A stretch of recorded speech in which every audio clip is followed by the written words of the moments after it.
चक्र गदाधर अक्षय पुंडरीकाक्ष पितृमोक्षप्रदो भव। वसुदेवसुतं देवं कंसचाणूरमर्दनम्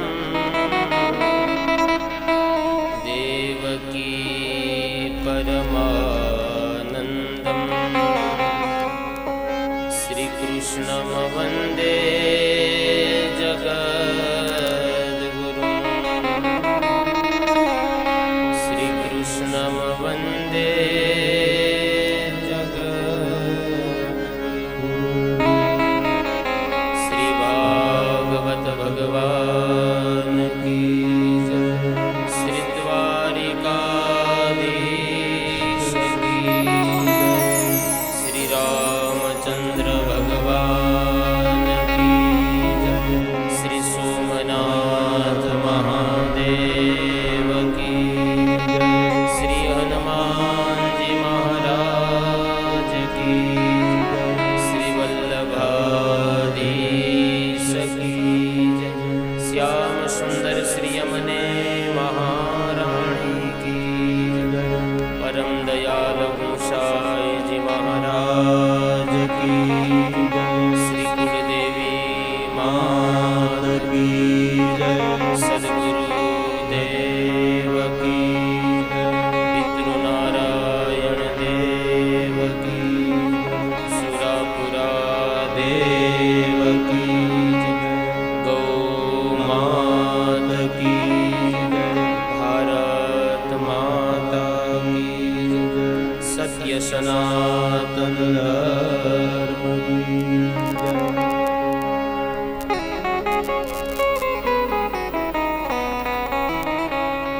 वंदना मेरे सद्गुरु जी को लाख बार वंदना।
बार वंदना, हजार बार वंदना।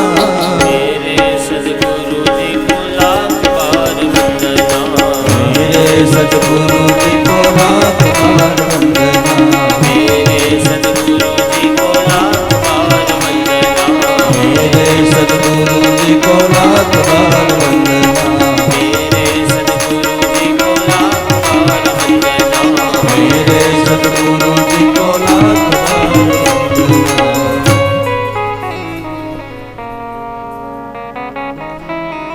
हरि ओम, हरि ओम, हरि ओम।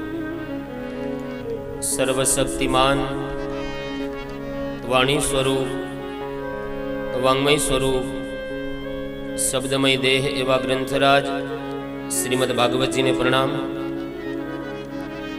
नंद नंदन यशोदा नंदन लाडली लाल अकारण करुणा वरुणालय पीतांबरधारी भगवान बाल मुकुंद स्वरूप ने प्रणाम।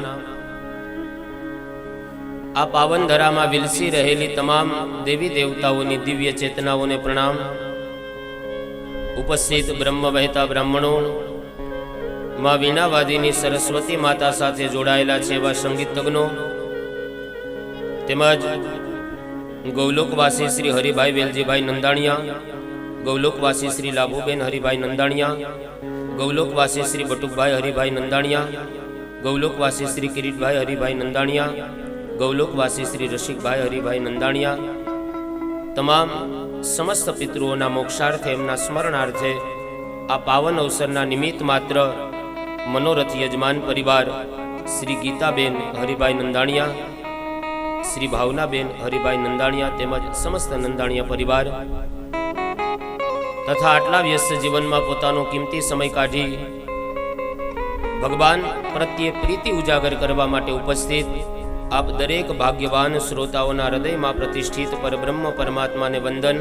सौने जय श्री कृष्ण। हरि ओम।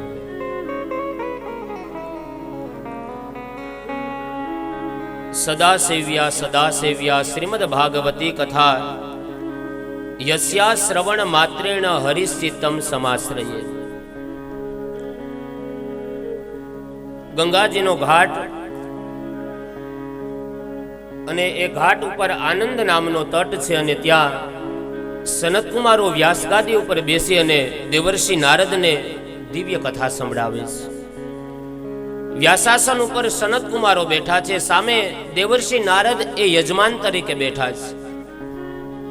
गंगाना घाट उपर दिव्य कथानुं श्रवण करे छे। अनेक ऋषि मुनिओ आव्या छे। भृगुरु वसिष्ठश्च वनश्च गौतम मेधातिथिर देवल देवरातो। अनेक ऋषि मुनिओ पोतपोताना शिष्योने लई अने कथा सांभळवा माटे आव्या। एमां सौथी पहेલું नाम ए भृगु ऋषिनुं राख्युं छे। હવે શા માટે ભૃગુ ઋષિનું નામ પેલું રાખ્યું છે? ઋષિ તો બધા સરખા હોય, જપ તપ સંધ્યા પૂજા પાઠ કરવા વાળા હોય, તો ભૃગુ ઋષિનું નામ પેલા શું કામ રાખ્યું? કહે છે ભૃગુ ઋષિ એવા હતા કે જે લોકો નહોતા આવતા ને એના હાથ પકડી પકડીને લઈ આવતા હતા. કોઈ એમ વિચારતું હતું કે ભાઈ અમને આમંત્રણ નથી એટલે અમે કથામાં ન આવીએ, કથા સાંભળવા ન આવીએ. કોઈ એમ વિચારતું હતું કે ભાઈ અમને ત્યાં કોઈ ઓળખતું નથી એટલે કથા સાંભળવા ન આવીએ. આમ બધા બાના કરતા હતા. એટલે ભૃગુ ઋષિ એને સમજાવે કે ભાઈ આ કથામાં આમંત્રણની અપેક્ષા ન હોય, આમાં કંકોત્રીની આશા ન રાખવાની હોય. આ જેની જન્મોત્રીમાં લખ્યું હોય ને એ ભાગવત કથાને સાંભળી શકે. જેના ભાગ્યમાં લખેલું હોય આમ સમજાવીને લઈ આવે. કોઈ આવવાની ના પાડે તો એને સમજાવે કે જદિયપી મિત્ર પ્રભુ પિતુ ગુરુ ગેહા જાય હું બીનું બોલે ન સંદેહા. ધર્મશાસ્ત્રમાં અમુક જગ્યા એવી બતાવી કે ત્યાં વિના આમંત્રણે જઈ શકાય. ત્યાં આમંત્રણની અપેક્ષા ક્યારેય ન રખાય. એક તો ગુરુને ત્યાં કોઈ પ્રસંગ હોય તો ગુરુના આમંત્રણની ક્યારેય રાહ ન જોવાય. વગર આમંત્રણે ગુરુના પ્રસંગમાં આપણે જઈ શકીએ. એક આપણા પિતાને ત્યાં કોઈ પ્રસંગ હોય તો પિતાના પ્રસંગની અંદર ક્યારેય આમંત્રણની અપેક્ષા દીકરાએ ન રાખવી જોઈએ. વગર આમંત્રણે દીકરો ત્યાં જઈ શકે. એક આપણા મિત્રને ત્યાં પ્રસંગ હોય તો મિત્રના પ્રસંગની અંદર ક્યારેય કંકોત્રીની કે આમંત્રણની અપેક્ષા ન રખાય. વગર આમંત્રણ નિમંત્રણે ત્યાં જઈ શકાય. અને એક આવા જ્યારે પ્રભુ કાર્ય થતા હોય, આપણા આત્મકલ્યાણ માટેના જ્યારે ક્યાંય કામ થતા હોય તો એમાં કોઈ દિવસ આમંત્રણની અપેક્ષા ન રાખવી જોઈએ. હા, શરત એટલી હોવી જોઈએ કે ત્યાં જવાથી આપણું અપમાન ન થવું જોઈએ. બસ જો એટલી શરત હોય કે ત્યાં જવાથી આપણું અપમાન નહીં થાય, પણ આપણા આત્મકલ્યાણ માટેની કંઈક વાતો આપણને સાંભળવા મળશે, આવી જગ્યાએ વિના આમંત્રણે જઈ શકાય. આ ભૃગુ ઋષિ એવા હતા કે બધાને સમજાવીને લઈ આવતા હતા.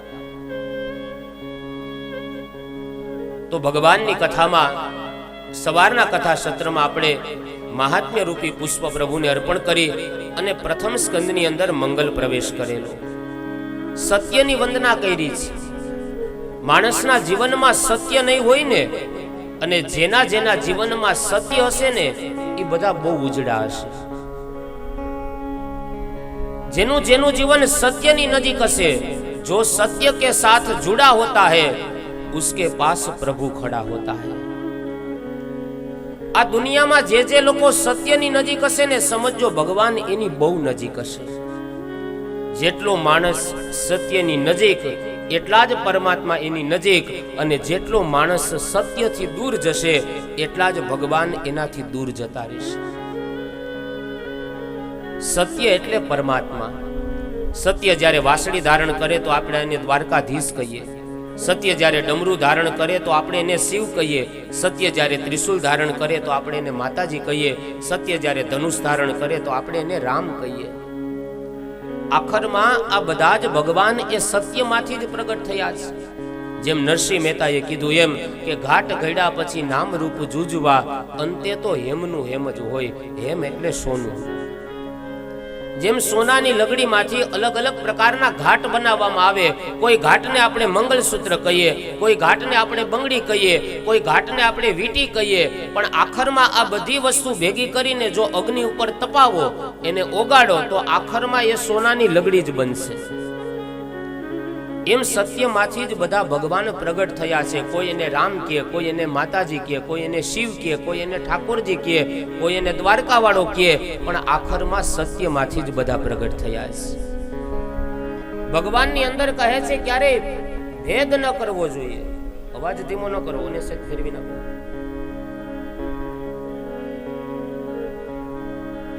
તો આખરમાં બધા ભગવાનમાંથી જ એ બધા દેવતાઓ પ્રગટ થયેલા છે.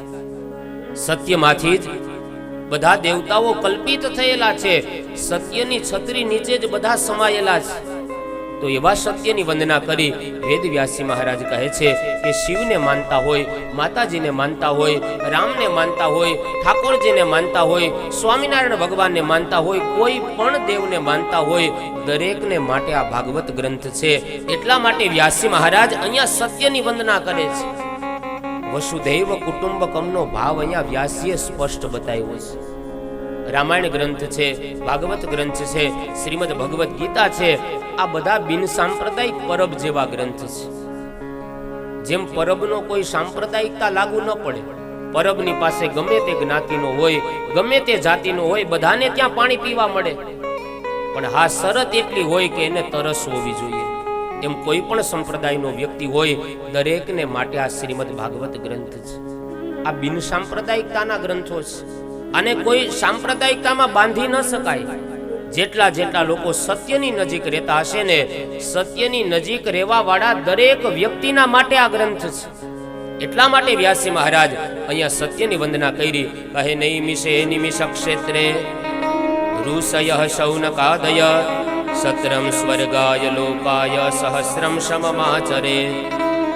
નૈમિષારણ્યમાં હે નારદજી 88,000 ઋષિમુનિઓ ભેગા થયા છે. વ્યાસાસન ઉપર સૂતજી મહારાજ બેઠા. સૌનકાદી ઋષિમુનિઓએ સૂતજીને 6 પ્રશ્ન કર્યા. પહેલો પ્રશ્ન કર્યો, મહારાજ તત્ર તત્રાંજસા યુષ્મન ભવતામ યદ વિનિશ્ચિતમ પુંસામેકાંતતઃ શ્રેયસ્તન્નઃ સંસિતુમર્હસી. સૌનકાદી ઋષિમુનિઓ સૂતજીને કહે છે, મહારાજ તમે અમને એ બતાવો કે આ કલિયુગની અંદર બધા લોકો પ્રમાદી થયા છે, આળસુ થયા છે, ઊંધી સમજવાળા થયા છે. મેં કાલે પણ કીધું હતું કે માણસ ઓછું સમજે ને તો ચાલે, માણસ ઊંધું સમજે ને તો ન ચાલે.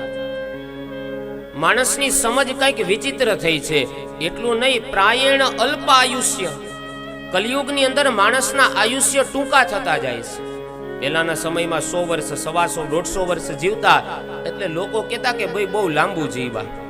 અત્યારે 70-80 વર્ષે ફટાક્યો થઈ જાય તો કે બહુ લાંબુ જીવા. લાંબુ જીવા નથી, આયુષ્ય ટૂંકા થઈ ગયા છે. પ્રાયણ અલ્પ આયુષ્ય, એક તો લોકોનું આયુષ્ય ઓછું થયું, એમાં મંદહસુ મંદમતયો હો, લોકો આળસુ થયા. મોટા ભાગનો માણસનો સમય એ રાત્રિના ઊંઘમાં પસાર થાય છે. રાત્રે નિદ્રા અને દિવસે નિંદા, આ બે કરવાથી માણસ ઘણું બધું ગુમાવે છે. માણસનો મોટા ભાગનો સમય કહે છે ઊંઘમાં પસાર થાય છે. સરેરાશ એક તંદુરસ્ત માણસ એ દિવસની 8 કલાકની ઊંઘ કરે. વિજ્ઞાન એમ, સાયન્સ એમ કહે કે ભાઈ એક તંદુરસ્ત વ્યક્તિએ 8 કલાકની ઊંઘ લેવી જોઈએ. તો તંદુરસ્ત માણસ હોય તો દિવસમાં 8 કલાકની ઊંઘ લે. કુંભકર્ણના અવતાર હોય તો 12 કલાકે પડ્યા હોય. તો માણસનો મોટા ભાગનો સમય તો ઊંઘમાં પસાર થાય છે.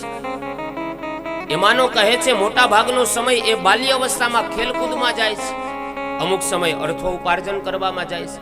માણસ 80 વર્ષ જીવે ને અને દરરોજ 90 સેકન્ડ ખાલી બ્રશ કરે ને સવારે ઉઠીને, તો 80 વર્ષ જીવે અને સરેરાશ દરરોજ 90 સેકન્ડ બ્રશ કરે, 120 દિવસ તો બ્રશ કરવામાં જાય. ખાલી 90 સેકન્ડ બ્રશ કરે તો હવે અરીસાની સામે કેટલી કલાક જાય એ હવને ખબર હોય.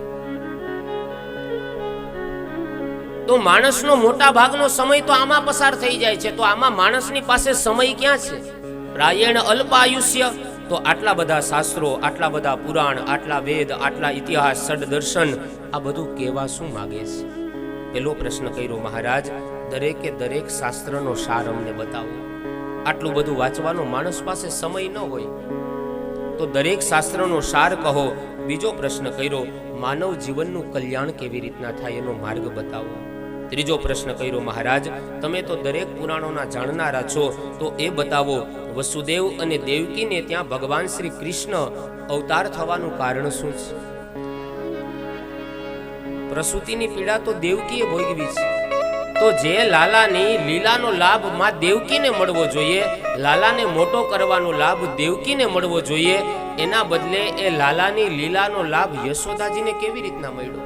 પ્રસૂતિની પીડા તો દેવકી ભોગવે છે, તો ખરેખર એને મોટો કરવાનો લાભ દેવકીને મળવો જોઈએ, એના બદલે યશોદાને કેમ મળ્યો?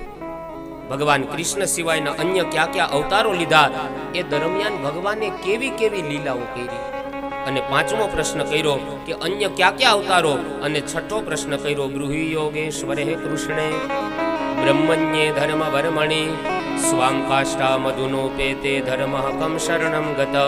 હે મહારાજ, જ્યાં સુધી ભગવાન આ ધરાધામ ઉપર હતા ત્યાં સુધી તો ધર્મ ભગવાનના શરણે હતો, પણ ભગવાન જ્યારે આ ધર્મને, આ ધરાને છોડીને જતા રહ્યા, એ પછી ધર્મ કોના શરણે ગયો?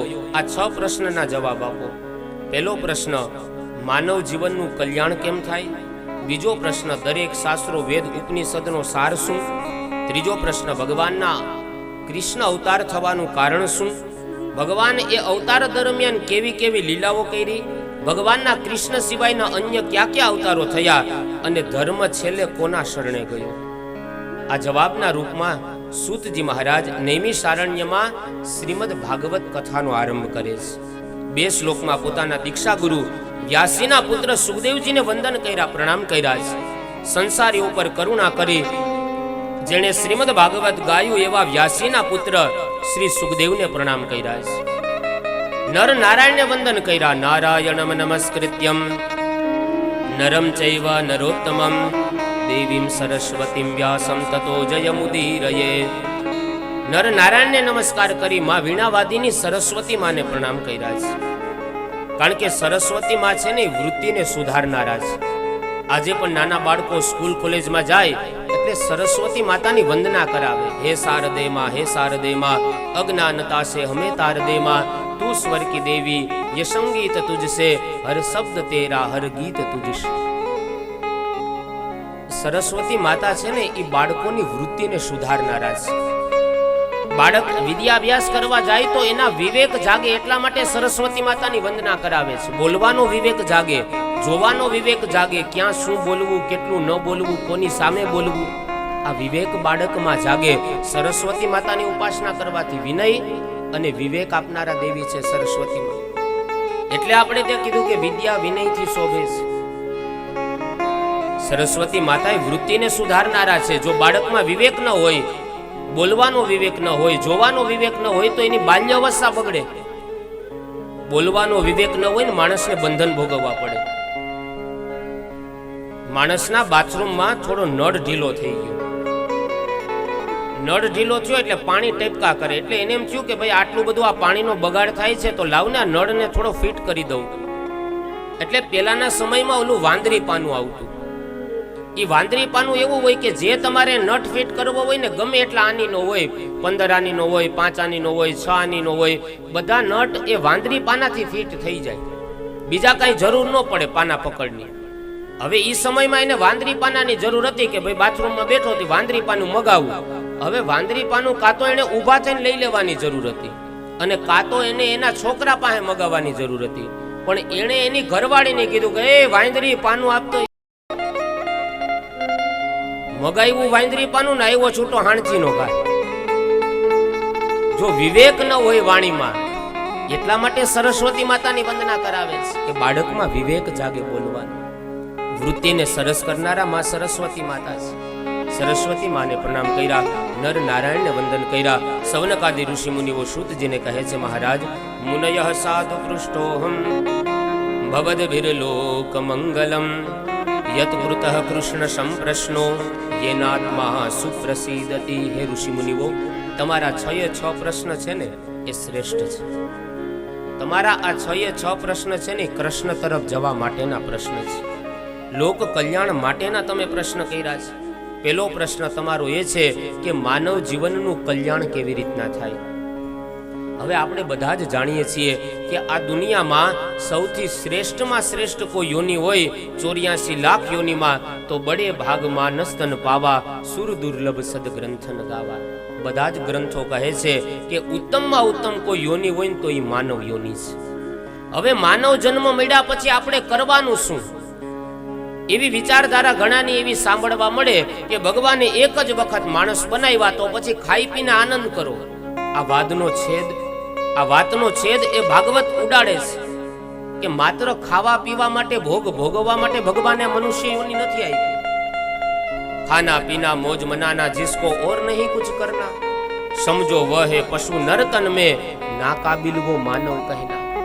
ભગવાને ખાવા પીવા માટે જો આ યોનિ આપી હોય તો 4 બાબત માણસમાં અને પશુ પક્ષીમાં એક સમાન છે. આહાર નિદ્રા ભયમૈથુનમ ચ સામાન્યમે તત્ પશુભિર નરાણામ ધર્મો હિ તેષામ અધિકો વિશેષ ધર્મેણ હિ ન પશુભિ સમાન. આહાર નિદ્રા, આહાર એટલે જમવાનું કામ પશુ પક્ષીઓ કરે અને માણસ પણ કરે. નિદ્રા એટલે સુવાનું કામ પશુ પક્ષી પણ કરે, માણસ પણ કરે. ભય મૈથુનમ ચ કહે છે મૃત્યુનો ભય પશુ પક્ષીઓમાં હોય, માણસમાં પણ હોય. અને મૈથુનમ ચ એટલે પ્રજોત્પત્તિનું કામ પશુ પક્ષીઓ પણ કરે અને માણસ પણ કરે. તો આપણામાં પશુમાં ફરક શું? ધર્મશાસ્ત્ર કહે ધર્મેણ હિ ના પશુભિ સમાન. ધર્મ વગરનો માણસ છે ને પશુ સમાન છે. માણસનું વિશેષ કોઈ કર્તવ્ય હોય ને તો એ ધર્મનું આચરણ કરવું. માણસ ધર્મમય જીવન જીવવો જોઈએ. એનો મતલબ એવો નથી કે રૂપિયા પૈસા ન કમાવા, કામે ધંધે ન જવું, વ્યવહાર ચલાવવો નહીં, એ વાત નથી. રૂપિયા પૈસા કમાવાની કોઈ ઋષિ મુનિઓએ ક્યારેય ના નથી પાડી. અને જો પૈસા કમાવાની જ ના હોત તો ઋષિ મુનિઓ શ્રી સૂક્તમની રચના ન કરે. જો પૈસા કમાવાની ના હોત, આપણે ત્યાં ચારવાક નામના ઋષિ થઈ ગયા. એણે એમ કીધું યાવત જીવેત સુખમ જીવેત ઋણમ કૃત્વા ઘૃતમ પીબેત. લેણું કરો પણ ઘી પીવું. તો ઈ વિચારધારાનો ભારતે સ્વીકાર કર્યો. શું કામ? કે આપણા શરીરમાં જો શક્તિ હશે ને તો કરેલું લેણું આપણે ગમે ત્યારે ચૂકવી શકશું. તો રૂપિયા કમાવાની ધર્મશાસ્ત્રોએ ના નથી પાડી. પૈસા કમાવા જ જોશે, પૈસાની જરૂર પડશે જ. વ્યવહાર ચલાવવા માટે રૂપિયા જોશે. પૈસા કમાવાની ના નથી, પણ એ પૈસા કમાતા કમાતા આપણે બધા જાણીએ છીએ કે રૂપિયા આપણી ભેગા નહીં આવે. પૈસા આપણી ભેગા નહીં આવે આની બધાને ખબર છે, તો જે વસ્તુ આપણી ભેગી નથી આવવાની એ વસ્તુ ભેગી કરવામાં જે ધર્મ આપણી ભેગો આવવાનો છે એ ભૂલાઈ ન જાય ને એનું ખાસ ધ્યાન રાખવાનું છે. બાકી બધું વ્યવહાર ચલાવવો પડે, પૈસા કમાવા પડે, કામે ધંધે જવું પડે, એ ઋષિ મુનિઓ ક્યારેય ના નથી પાડતા, પણ એ બધું કામ કરતા કરતા મૂળ આપણો ધર્મ ન ભૂલાઈ જાય ને એનું ખાસ ધ્યાન રાખવાનું છે. માણસનું વિશેષ કર્તવ્ય ધર્મનું પાલન કરવાનું છે. કોઈ ખેડૂતનો દીકરો હોય અને એના હાથીને રાજકોટ દવા લેવા મોકલે કે જા તું જંતુનાશક દવા લઈ આવ, અને હાથી જાય જંતુનાશક દવા લેવા માટે 5000 રૂપિયા આપે અને ત્યાં જઈ અને હરે ફરે ખાઈ પીવે આનંદ કરે, આ બધું જ ત્યાં કરે જઈને, પણ દવા લીધા વગરનો જો પાછો આવે તો ખેડૂત એને મીઠો ઠપકો આપશે, એને ખીજાશે કે તું ત્યાં ગયો, હૈરો ફૈરો, જઈમો, આનંદ કર્યો, બધું જ બરોબર, પણ મેં તને જે કામે મોકલો તો એ કામ તો કરીને અવાય ને, એ કામ કર્યા વગરનો તો શું કામ આવ્યો? એમ ભગવાને આપણને આ ધરતી ઉપર મોકલા છીએ, આપણે હરીએ ફરીએ, ખાઈએ પીએ, વિષય ભોગ બધું જ કરતા હોઈએ, પણ આ બધું કરતા કરતા ભગવાન ન ભૂલાઈ જાય ને એનું ખાસ ધ્યાન રાખવાનું છે. ગોવિંદ કો એસે ભજો જૈસે નાગરિકો ચિત્ત ગાગરી में. જેમ કોઈ પનિહારી માથા ઉપર બેડું લઈને જતી હોય, એની સખે સહેલીઓ સાથે વાતો કરતી હોય, પણ એનું ચિત્ત, એનું મન છે ને એ પાણી ઉપરના બેડામાં હોય છે. માથા ઉપર જે બેડું હોય ને એમાં એનું ચિત્ત હોય, એમાં એનું મન હોય, ભલે ગમે એવી વાતો કરે પણ એ બેડાને ન પડવા દે. એ માથા ઉપરના બેડામાં જેમ ધ્યાન રાખે એમ આપણે વ્યવહાર કરીએ, પૈસા કમાઈએ, કામે ધંધે જઈએ, બધું બરોબર, પણ આપણું ચિત્ત છે ને ઠાકોરજીની અંદર રહેવું જોઈએ. આપણું મન બીજે ક્યાંય લાગવું ન જોઈએ ભગવાન સિવાય. તો કહે છે માનવ જીવનનું પરમ કલ્યાણ ત્યારે થશે જ્યારે માણસ પોતાના જીવનમાં ધર્મનું આચરણ કરશે. હવે આપણને બીજો પ્રશ્ન એ થાય કે તો ધર્મ એટલે શું? ભાગવતકાર કહે છે સવે પુંસામ પરો ધર્મો યતો ભક્તિ અધોક્ષજે અહેતુક્યમ પ્રતિહતા યયાત્મા સંપ્રસિદ્ધતિ. સવે પુંસામ પરો ધર્મો. માણસનો પેલામાં પેલો કોઈ ધર્મ હોય ને તો જીવનમાં સત્યનું આચરણ કરવું, જીવનમાં સત્યની નજીક રહેવું. સત્ય પરેશાન થાય પણ સત્યનો ક્યારેય પરાજય ન થાય. કસોટી પડે, સત્યની નજીક હોય એના જીવનમાં કસોટી બહુ પડે પણ એની ક્યારેય હાર ન થાય. તો પેલામાં પેલો માણસનો કોઈ ધર્મ હોય તો સત્યનું આચરણ કરવું, સત્યની નજીક રહેવું, એ માણસનો પેલામાં પેલો ધર્મ જ. સવારે વહેલા ઉઠી અને માળા કરીએ એ ધર્મ જ. જે દેવી દેવતાને, જે ભગવાનને માનીએ એની સામે દીવો અગરબત્તી કરીએ તો એ ધર્મ જ. એટલું જ નહીં, આપણા આંગણે કોઈ તરસો માણસ આવે અને પ્રેમથી એને એક ગ્લાસ પાણી પાવને તો એ પણ ધર્મ જ. આપણા આંગણે કોઈ ભૂખો માણસ આવે અને એને પ્રેમથી તમે જમાડી દો એ પણ એક પ્રકારનો ધર્મ જ. એટલું જ નહીં, આપણી શેરીનું કૂતરું ભૂખું નથી સૂઈ જતું ને એનું ધ્યાન રાખીને જીવન જીવીએ ને આ પણ એક પ્રકારનો ધર્મ જ. રાત્રિના સમયે રડતું કૂતરું અપશુકન બધાઈને લાગે છે. બધા એવું વિચારે કે કૂતરું રડે છે કાંઈક અપશુકન થશે, કૂતરું રડે છે કાંઈક અપશુકન થશે. કોઈ એમ નથી વિચારતું કે એ બિચારું ભૂખ્યું હશે ને એટલે રડતું હશે. તો આ પણ એક પ્રકારનો ધર્મ છે કે આપણી શેરીનું કૂતરું ભૂખ્યું તો નથી સૂઈ જતું ને. રાત્રે સુવા જઈએ ને પેલા એક શેરીમાં આટો મારીએ, કોઈ પશુ, કોઈ પક્ષી, કોઈ જીવજંતુ, આ કીડીને કીડિયારું પૂરવાની આપણી સંસ્કૃતિ છે, આપણો ધર્મ છે. જે કરવાથી આપણને ભગવાનમાં પ્રેમ જાગી જાય ને આ દરેક બાબત છે ને એ ધર્મનું જ સ્વરૂપ છે. તો કહે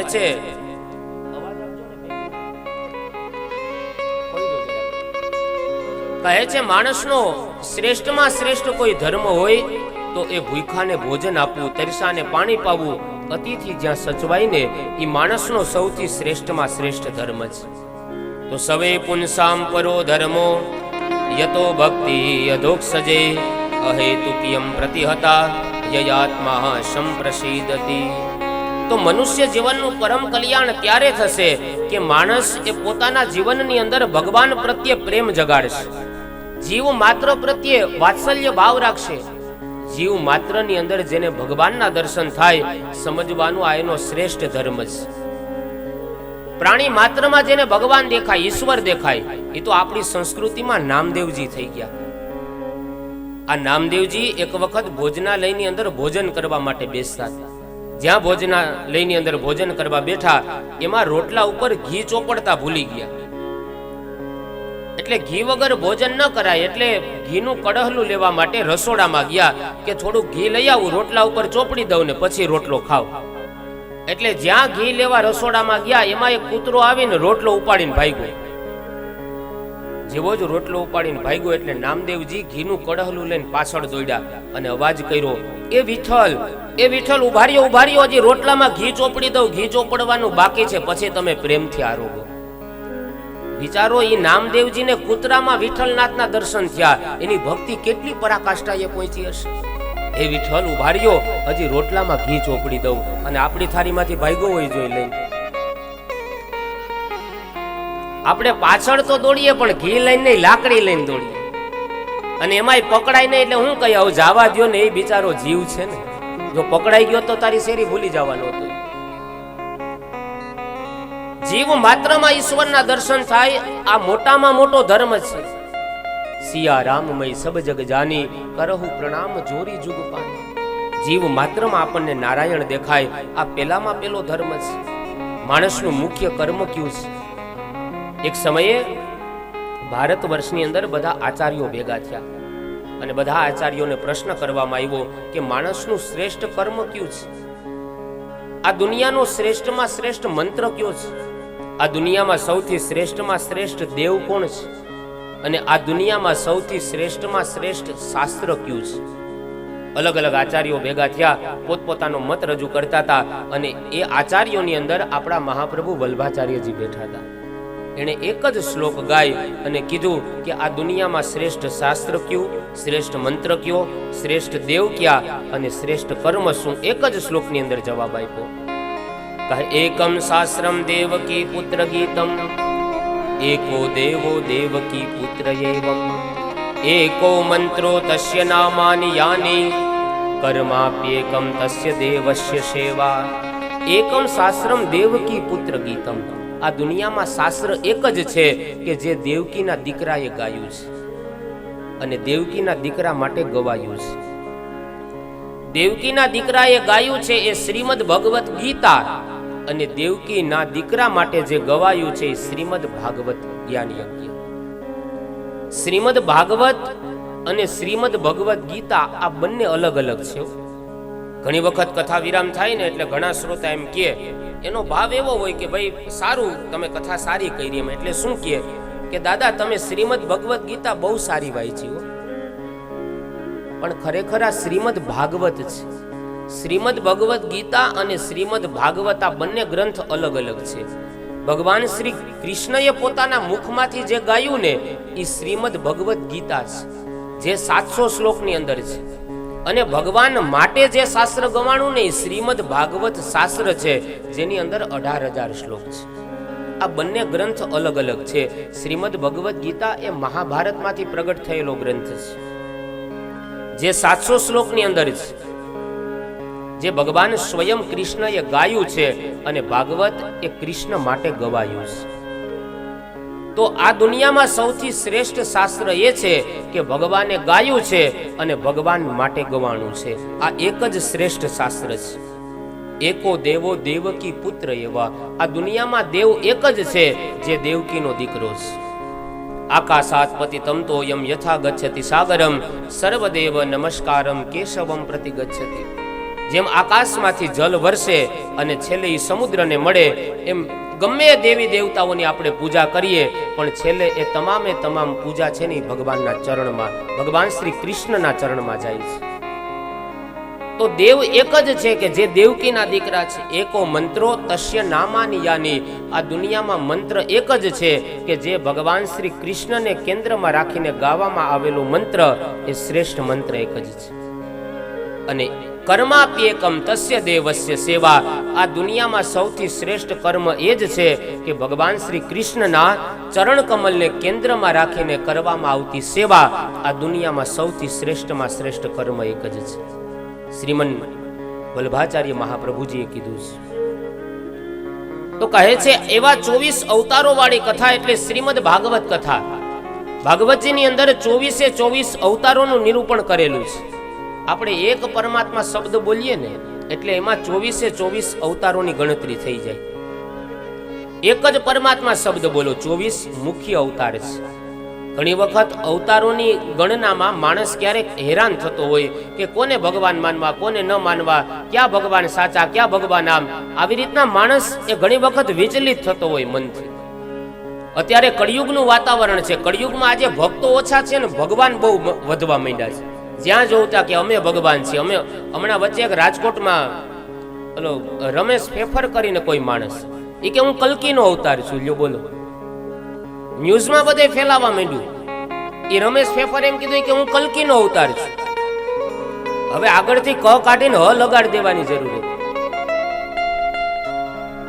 કલ્કી અવતાર ક્યારે ભગવાન ધારણ કરશે ભાગવતજીમાં બતાવ્યું છે. આજે કલિયુગમાં તમે જ્યાં જોવો ત્યાં ભગવાનો ઊભા થવા માંડ્યા. 24 અવતાર મુખ્ય છે.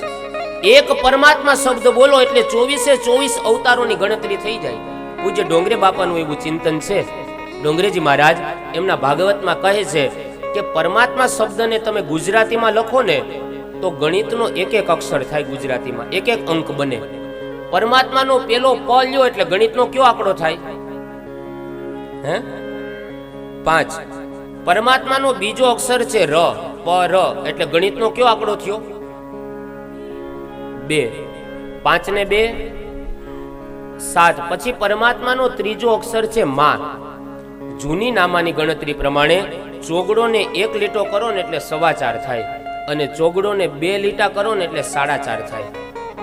પરમાત્માનો ત્રીજો અક્ષર છે મા એટલે 4.5. 7 ને 4.5 ગયો જવાબ. હવે દેખાડો કરી મૂક્યો. 7 ને 4.5 સારા 11.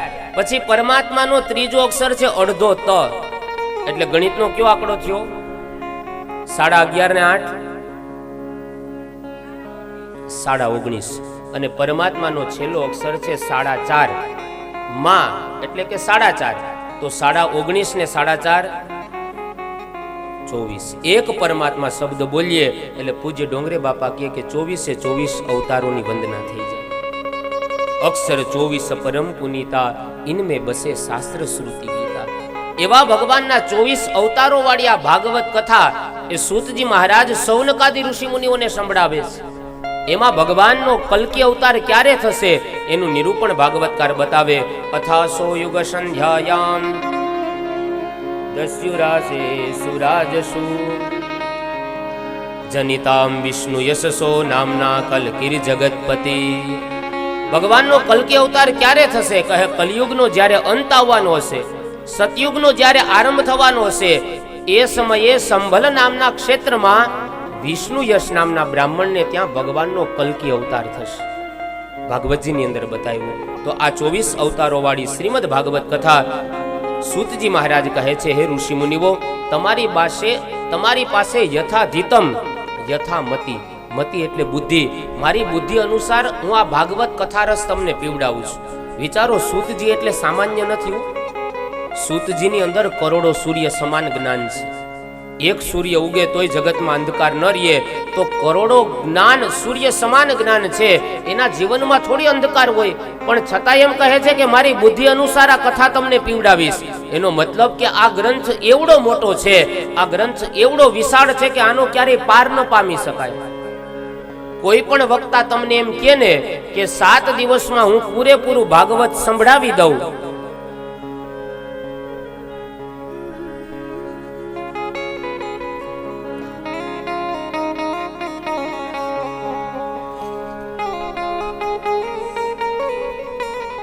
फूलों में सज रहे हैं श्री वृंदावन बिहारी, फूलों में सज रहे हैं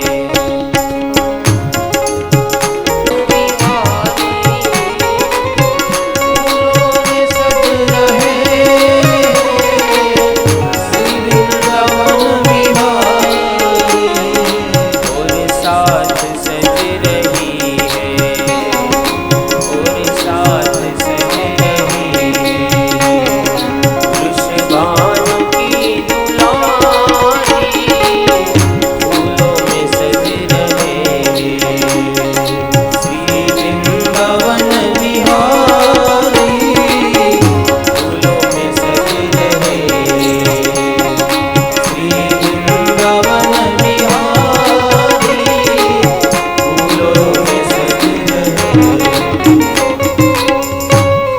સૂતજી મહારાજ કહે છે, આવી 24 અવતારો વાળી ભાગવત કથા મારી બુદ્ધિ અનુસાર તમને પીવડાવું છું.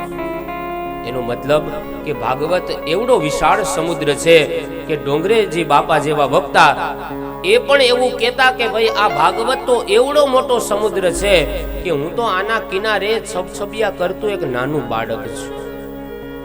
તો વિચાર કરો આ ગ્રંથ કેવડો મોટો હશે, આ ગ્રંથ કેટલો ઊંડાણ વાળો હશે. કોઈ મોટા વિદ્વાનો થઈ ગયા કે ક્યાંય પહોંચેલા કે કોઈ જ્ઞાની પુરુષો થઈ ગયા એવી કોઈ વાત નથી. અમે તમારી જેમ સંસારી છીએ. જે કાંઈ ગુરુજી પાસેથી અમે ભણ્યા હોય નાનપણમાં, મા બાપને છોડીને ગુરુકુળમાં ગયા હોય, એમાંથી જે કાંઈ અમને જ્ઞાન મળ્યું હોય, એમાં જે કાંઈ શીખવા મળ્યું હોય, જાણવા મળ્યું હોય, વડીલો પાસેથી જે કાંઈ જ્ઞાન મેળવ્યું હોય, એમાંથી અમને જે કાંઈ સમજાણું હોય ને તમારી પાસે અમે કથા ગાતા હોઈએ. બાકી કોઈ પહોંચેલા કે કાંઈ બીજું ત્રીજું કે એવું કાંઈ, તમારી જેમ જ અમે સંસારી છીએ. તો ભાગવત એક એવો મોટો સમુદ્ર છે કે સૂતજી મહારાજ જેવા જ્ઞાની પુરુષ પણ કહી દે કે મારી બુદ્ધિ અનુસાર હું તમને કથા રસ પીવડાવી. તો આ ભાગવત એવો વિશાળ ગ્રંથ છે. આમ જ્યાં વાત કરી એટલે સૌનકાદી ઋષિમુનિઓ પ્રશ્ન કરે છે, મહારાજ તમે જે ભાગવતની વાત કરો છો એ ભાગવત કથા કયા યુગમાં રચાણી?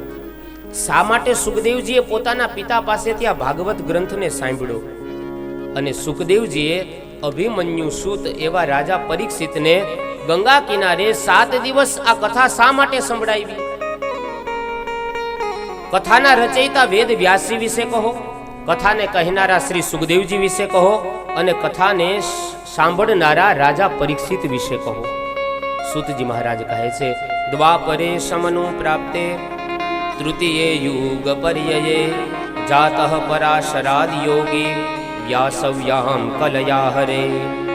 કહે છે દ્વાપર યુગના આરંભમાં સત્યવતી માતા અને પરાશર ઋષિ આ બંને દ્વારા એક પુત્રનો જન્મ થયો જેનું નામ છે વેદવ્યાસ.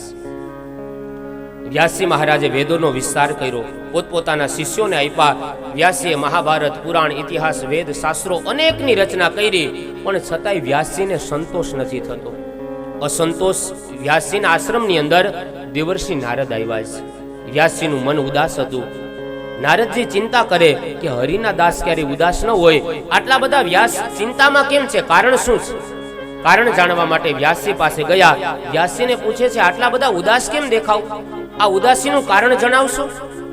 વ્યાસજી મહારાજ કહે છે, હે નારદ, મેં સમાજમાં પરિવર્તન લાવવા માટે અનેક શાસ્ત્રો લખ્યા, અનેક પુરાણો લખ્યા, અનેક વેદ લખ્યા, ઉપનિષદો લખ્યા, પણ મારે જેવું પરિવર્તન લાવવું હતું ને એવું સમાજમાં પરિવર્તન ન આવ્યું.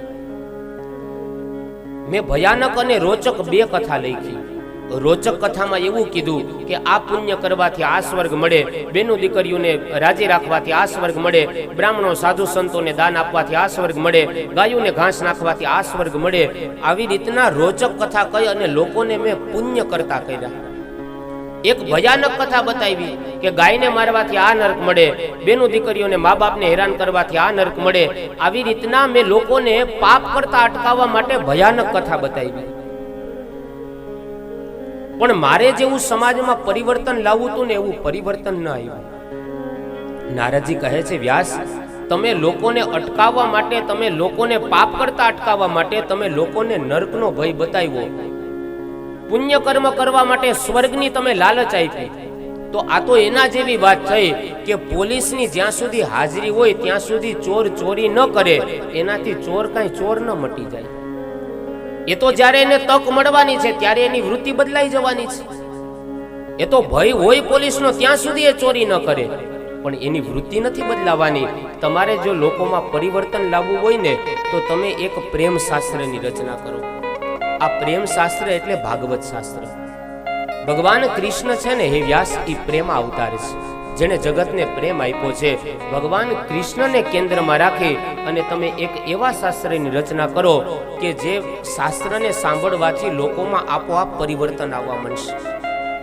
ભગવાન એ પ્રેમ પુરુષોત્તમ છે, માટે કૃષ્ણને કેન્દ્રમાં રાખીને તમે શાસ્ત્રની રચના કરો, જેને સાંભળવાથી તમારે જે પરિવર્તન લાવવું છે ને એ પરિવર્તન આપોઆપ આવશે. કારણ કે વ્યક્તિને પ્રેમની જરૂર. યાદ રાખજો, પ્રેમથી જ પરિવર્તન આવશે. પ્રેમમાં જ તાકાત છે સમર્થને ઝુકાવવાની, નહીતર રામને ક્યાં જરૂર હતી હેઠા બોર ખાવાની? પ્રેમ એક એવું શસ્ત્ર છે કે સામેવાળા વ્યક્તિને સાંકળ વગર બાંધી શકે અને તલવાર વગર રાજ કરી શકે. આવું કોઈ શસ્ત્ર હોય ને તો એ પ્રેમ છે.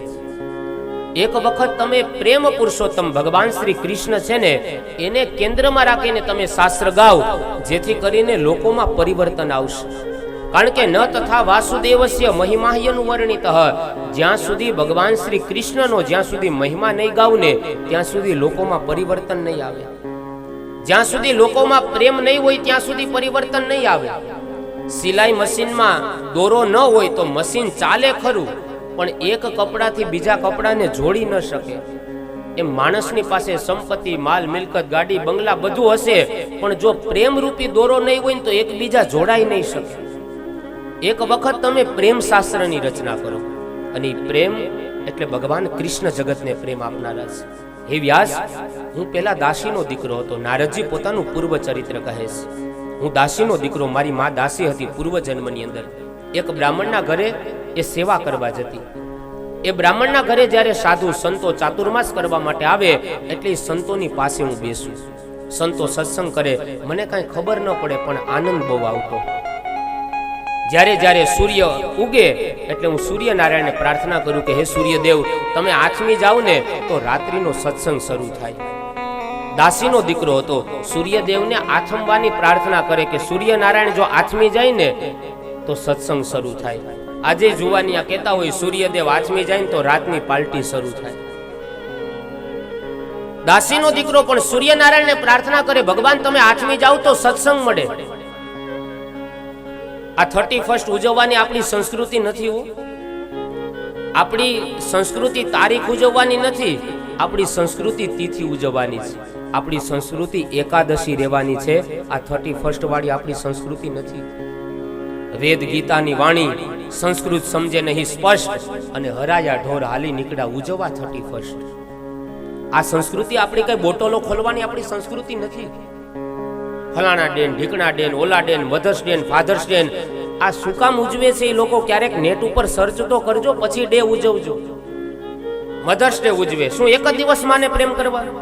ફાધર્સ ડે ઉજવે, આખું સ્ટેટસમાં તમે જોવ તો ભૈરા હોય, પપ્પાને પગે લાગે ને ઘડીક મમ્મીને પગે લાગે ને, એક જ દિવસ પગે લાગવા, બાકી હું આખી જિંદગી લગાડવાના? આ ડે ઉજવવાની સંસ્કૃતિ આપણી નથી. ઉજવવાની ઈચ્છા હોય ને તો ભૂખાને ભોજન કરાવીને ક્યારેક રોટલા ડે ઉજવજો, એમાં ઈશ્વર રાજી થાય. આ ચોકલેટ ડે, બીજા ત્રીજા ડે, 31 ને આ તારીખ જીવન ચલાવવું હોય ને તો તારીખ પ્રમાણે જીવજો, પણ જીવનને સુધારવું હોય ને તો તિથિ પ્રમાણે જીવવું જોઈએ. આપણે ત્યાં તિથિ ઉજવવાનો મહિમા છે. તારીખ છે ને માત્ર અંગ્રેજોનું કોઠું છે. આજની નાસા જેવી વૈજ્ઞાનિક એ પણ આજે મિસાઇલો જ્યારે છોડવી હોય ને આકાશમાં, ત્યારે આપણા ગ્રહો અનુસાર એ મિસાઇલો છોડે. કયો ગ્રહ ક્યારે ક્યાં છે પંચાંગને માને છે, અને આપણે બધા હેપી બર્થડે માં લાગ્યા તારીખો ઉજવીએ છીએ. આપણે ત્યાં તિથિનો મહિમા છે, મરણ તિથિનો ગુરુજી મહિમા છે મોટો. તિથિ ઉજવવાની આપણી પરંપરા છે, આ તારીખો ઉજવવાની નહીં. તો કહેવાનો મતલબ એ છે કે નાનું બાળક છે, દાસીનો દીકરો સૂર્યદેવને પ્રાર્થના કરે, પ્રભુ તમે આથમી જાઓ ને તો અમને સત્સંગ શરૂ થાય, સંતોની પાસે સત્સંગ કરવા મળે. પ્રાર્થના કરું અને રાત્રિનો સત્સંગ થાય. હે વ્યાસ, સત્સંગમાં મને બહુ આનંદ આવતો. સત્સંગને હું સાંભળું. એક દિવસ એ આવેલા સંતો, ચાતુર્માસ કરવા માટે આવેલા સંતો ભોજન કરવા માટે બેઠા. જ્યાં ભોજન કરીને ઊભા થયા એની હેઠી પત્રાવળી હું ઉપાડતો. મને સેવા કરવાનો અવસર મળતો. સાધુ સંતોની સેવા કરું, મારા ઉપર રાજી થાય, મને આશીર્વાદ આપતા. સાધુ સંતો જ્યારે ભોજન કરી લે એની પત્રાવલીમાં જે કાંઈ વધેલું હોય ને એ પ્રસાદ તરીકે હું ગ્રહણ કરતો. એ પ્રસાદ તરીકે લેવાનો મને અવસર મળતો, જેથી કરીને મારી બુદ્ધિ સાત્વિક બને. જો આ નિયમ છે, કોઈ ગુરુજન આપણે ત્યાં આવ્યા હોય, કોઈ સંતજન આપણે ત્યાં આવ્યા હોય, અને એ જે કાંઈ ભોજન કરીને જે છોડે ને થાળીમાં, એને ક્યારેય હેઠવાડ ન કહેવાય, એને પ્રસાદ કહેવાય. એની અનુમતિ લઈ અને એ પ્રસાદને આપણે ગ્રહણ કરી શકીએ. તો સાધુ સંતો, કોઈ ગુરુજન એ ભોજન કરી લે, એ જમી લે, તો કહે છે કે એ પ્રસાદનું રૂપ બની જાય. અને આપણે સંસારીઓ જ્યારે જમીને જે છોડીએ ને એને પ્રસાદ નહીં, એને હેઠવાડ કહેવાય. એટલા માટે આપણે ત્યાં નિયમ છે કે ગૃહસ્થી લોકોએ કોઈ દિવસ ક્યારેય થાળીમાં હેઠું છોડવું ન જોઈએ. હા, ભાગ કાઢવો હોય ને તો આપણે ત્યાં ઋષિ પરંપરા છે, 3 ભાગ કાઢવાના: ગૌગ્રાસ, ભગવાનનો ભાગ અને ત્રીજો શ્વાન ભાગ. આ 3 ભાગ કાઢવાની આપણે ત્યાં પરંપરા છે.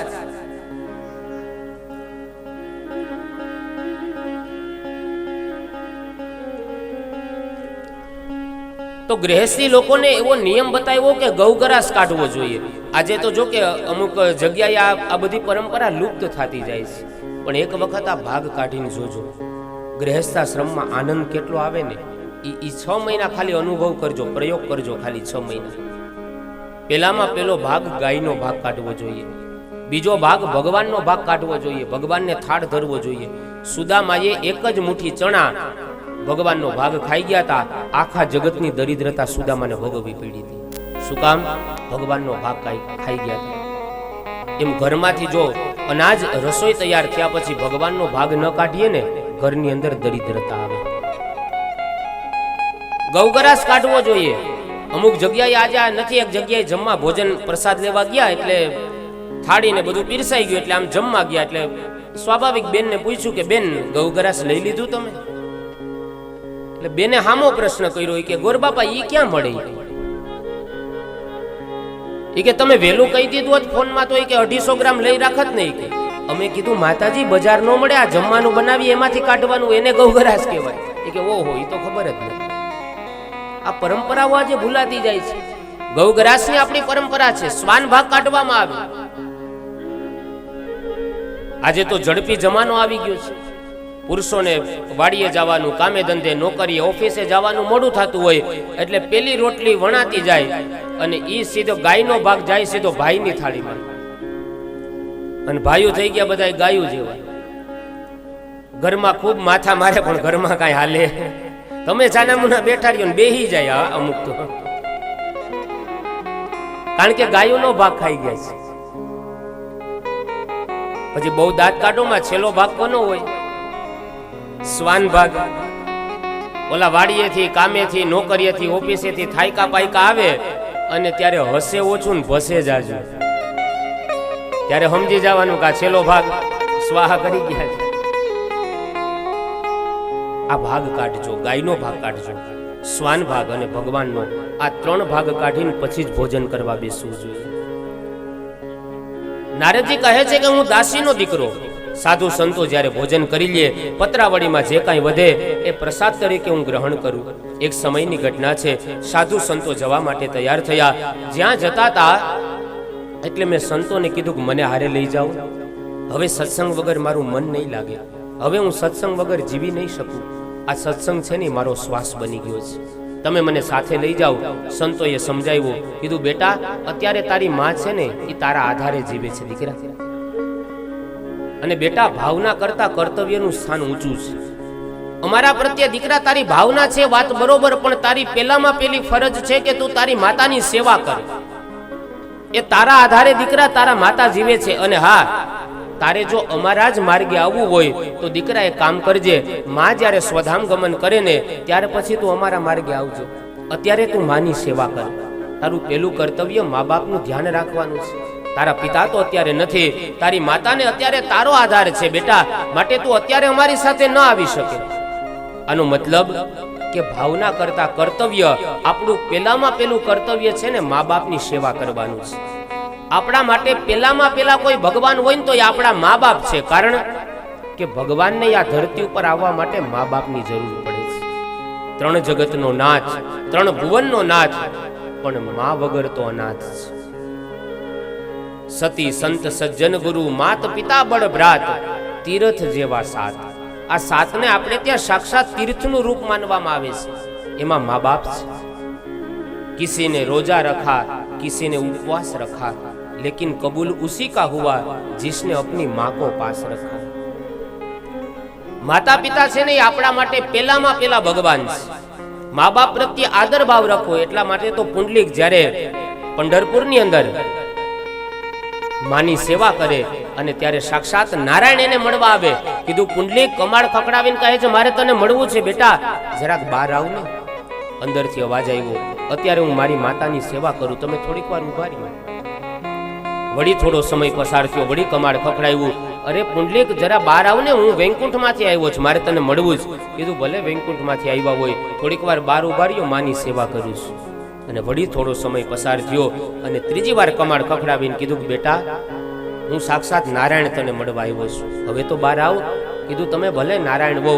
આલ્યો આ ઈટ અને ઈટનો ઘા કરીને કીધું કે આની ઉપર થોડી વાર પોરો ખાવ, અત્યારે હું માની સેવા કરું છું. ઈટને સંસ્કૃતમાં ઈઠલ કહેવાય અને એના ઉપર ભગવાન ઉભા અને ઈઠલમાંથી અપભ્રંશ શબ્દ પડ્યો, જેનું નામ પડ્યું વિઠ્ઠલનાથ. આજે પણ પંઢરપુરની અંદર એ મૂર્તિ છે. કહેવાનો અર્થ એ છે કે ભગવાનની સેવા પૂજા કરો, એનાથી મા બાપ મળે કે નહીં ખબર નથી, પણ મા બાપની સેવા કરવાથી તો આ ધરતી ઉપર ભગવાનને પણ ધક્કા ખાવા પડ્યા છે. આપણી સંસ્કૃતિને આ પ્રમાણ મળ્યા છે કે પુંડલીકને ત્યાં ભગવાને ધક્કો ખાધો, કારણ કે એ મા બાપની સેવા કરતા. તો કહે છે કે સંતોએ કીધું કે તું માતાની સેવા કર બેટા, તારું પેલું કર્તવ્ય છે ને મા બાપની સેવા કરવાનું છે. માં જ્યારે જતા રહીએ ને પછી અમારા માર્ગે આવજે. એ સંતોએ મને મંત્ર આપ્યો, હે વ્યાસ, ઓમ નમો ભગવતે તુભ્યમ વાસુદેવાય ધીમહિ પ્રદ્યુમ્નાય અનિરુદ્ધાય નમઃ શંકર્ષણાય ચ. આ મંત્ર મને આપ્યો, કહે છે આનો તું નિત્ય પાઠ કરજે, માની સેવા કરજે અને માં જતા રહીએ સ્વધામ પછી અમારા માર્ગે આવજે. આવી રીતના મંત્ર આપી સંતો બધા વિદાય થયા. એક સમય એવી ઘટના ઘટી છે વ્યાસ, મારી માતા એક બ્રાહ્મણના ઘરે ગૌદોહન કરવા જતી હતી. જ્યાં મારી માં ગૌદોહન કરવા જતી હતી, રાત્રિનો સંધ્યાનો સમય હતો. સંધ્યા સમયે મારા માતા જ્યારે ગૌદોહન માટે જતા હતા, રાત્રિનો અંધકાર અને અચાનક મારી માતાનો એક સર્પ ઉપર પગ પડે છે. જ્યાં સર્પ ઉપર પગ પડ્યો, સર્પે માને દંશ આપ્યો, માં મૃત્યુ પામી. માં મૃત્યુ પામ્યા એટલે હું દાસીનો દીકરો, મેં આભાર વ્યક્ત કર્યો કે હે ભગવાન, બહુ સારું કર્યું. હરિભજન કરવા માટે એક મા રૂપી બંધન હતું ને પરમાત્મા, એ તમે આજે છીનવી લીધું છે. હવે હું પ્રેમથી ભગવાનનું ભજન કરીશ. વિચારો, માં મરી ગઈ છતાં કેટલું પોઝિટિવ લીધું. જેમ નરસિંહ મહેતાને કોઈ આવીને કીધું તમારા પત્ની મેતી ગુજરી ગયા, તો કે ભલું થયું ભાંગી જંજાળ, સુખે વત્સુ શ્રી ગોપાળ. એને કાયમ ડખા નહોતા થતા, એટલે નહોતું કીધું ભલું થયું ભાંગી જંજાળ. કીધું પત્નીની ધ્યાન રાખવું પડે, એનું પોષણ કરવું પડે. એના બદલે ભગવાને એક પત્ની રૂપી બંધન છીનવી લીધું. હવે પ્રેમથી પ્રભુનું ભજન કરશું. કોઈ આવીને કીધું તમારો દીકરો ગુજરી ગયો, તો કે જે ગમે જગતગુરુ દેવ જગદીશને તે તણો ખરખરો ફોક કરવો. આ વિચારધારા આપણને કથાથી શીખવા મળે છે.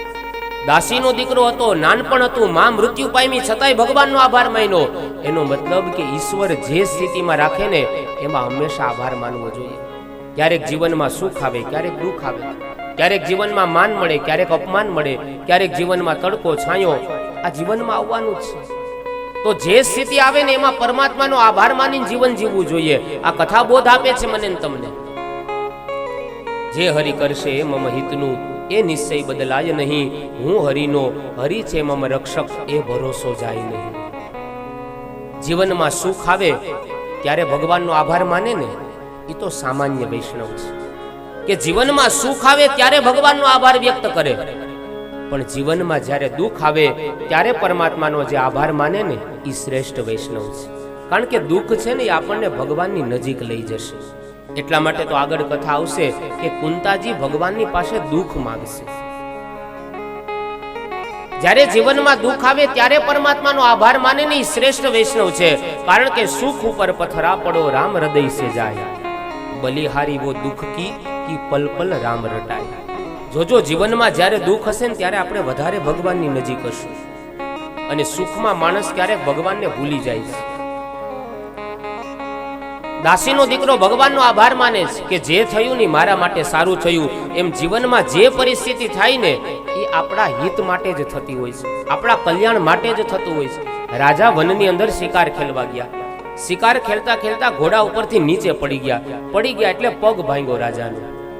એની હારે પ્રધાન હતા. પ્રધાને કીધું કે એ પ્રધાનજી અહીંયા આવો, મારો પગ ભાંગ્યો, આ પડી ગયો નીચે. પ્રધાનજી આવ્યા, કીધું રાજા ભગવાન કરે ની હારું કરે. રાજા કે એલા મારો પગ ભાંગ્યો ને તું એમ કે છો ભગવાન કરે ઈ હારું કરે. હવે પ્રધાનજી છે ને ભગવાનના ભગત હતા. એ દરેક પરિસ્થિતિમાં એમ જ વિચારતા ભગવાન કરે ની હારું કરે. હવે આ તો રાજા એનો પગ ભાંગ્યો. હવે અહીંનો કોઈ મોટો માણસ હોય ને એનો પગ ભાંગે ને આપણે ખબર કાઢવા જઈએ અને આપણે કહીએ હારું થયો પગ ભાંગ્યો ને બહુ હારું કર્યું ભગવાન, તો કેટલો ક્રોધ આવે એને, ખીજાઈ જાય. રાજાએ કીધું તું એલા મારો પગ ભાંગ્યો ને પાછો એમ કે ભગવાન કરી હારું કરે, કાલથી તું મારા રાજ્યમાં ન આવતો, જવા દે હું તને છૂટો કરી દઉં છું. જતા જતા પ્રધાનજીએ કીધું કે રાજા જેવી તમારી ઈચ્છા, ભગવાન કરે ને હારું કરે, હું જાઉં છું. આ કીધું જવા દે. પ્રધાનજી વયા ગયા. ઈ નગરમાં એક ભીલનો રાજા હતો. એને માતાજીને એવી માનતા કરી કે મારે ત્યાં જો દીકરો થાય ને તો નરબલી ચડાવીશ, કાગડાને બેહું ડાળને ભાંગવું, એને ત્યાં દીકરાને જન્મ થયો. સૈનિકોને કીધું જાવ કોઈ માણસને લઈ આવો. સૈનિકો આવ્યા, જંગલમાં પગ ભાંગેલા રાજાને ઉપાડ્યા, હાલો બલી ચડાવવા.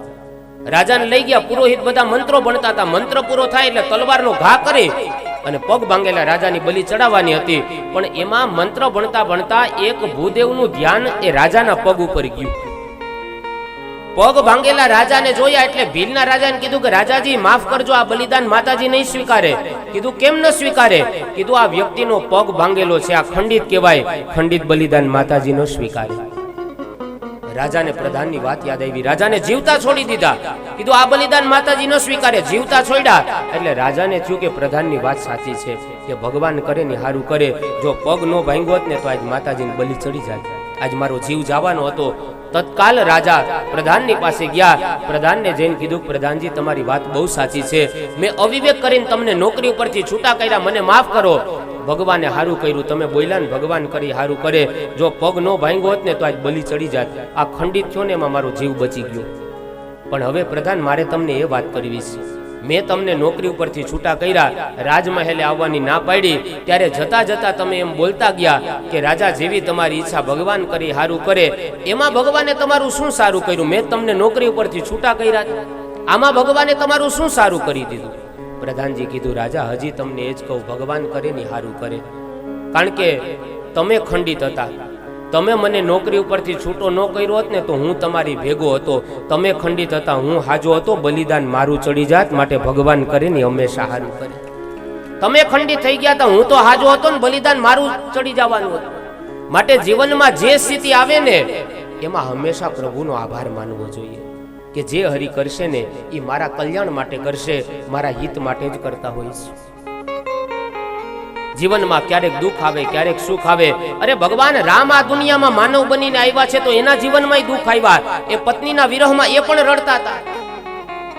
તો દુઃખ તો દરેકના જીવનમાં આવવાના છે. દેવોને દુઃખ પડે, માનવ શું કામ રડે. દેવો